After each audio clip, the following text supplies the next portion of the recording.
Hello, नमस्कार. मी अनुराधा. तुम्हा सर्वांचं खूप खूप स्वागत करते अनुराधा लाईफस्टाईल या यूट्यूब चॅनलमध्ये.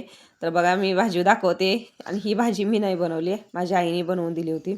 भोगीची भाजी म्हणजे जी आपण संक्रांतीच्या आदल्या दिवशी बनवतो ती भाजी आहे.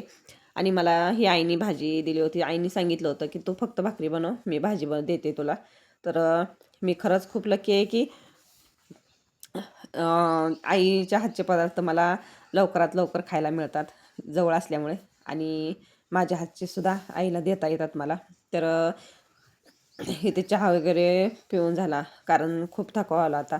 आणि नंतर सगळे बाहेरची कामं झाली आणि आणि शनिवारी आमच्या गावचा बाजार असतो, तर सगळं आणलेल्या भाजीपाला वगैरे नीट व्यवस्थित ठेवून मला चपात्या बनवायला भाजी चपाती बनवून घ्यायला 9 वाजले होते.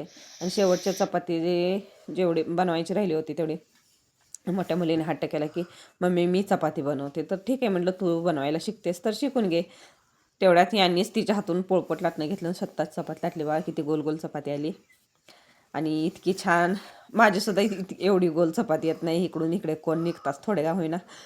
तर एका साईडून भाजून घेतली आणि दुसऱ्या साईडून बघा आराला लावले, कशी टम्म फुगले चपाती. तर ह्यांच्या हात म्हणजे यांना सगळेच पदार्थ बनवायला जमतात आणि उन्हाळी पदार्थसुद्धा खूप बनवायला व्यवस्थित येतात त्यांना. तर बघू शकता. तर मी तुम्हाला म्हणत होते की मी खूप लकी आहे, आईच्या हातचे पदार्थ मला खायला मिळतात. आणि आणि याच्या बाबतीत लकी आहे. पण राहायला सगळ्या बहिणी येतात, 15-15 दिवस, 8-8-10 दिवस राहून जातात. पण मला काय राहायला मिळत नाही. म्हणजे मला खायला मिळतं गरमागरम, पण राहायला काय मिळत नाही आईजवळ. तर बघा इथे चपाती वगैरे बनवून ह्यांची चपाती कशी आहे आणि माझी चपाती बघा कशी आहे.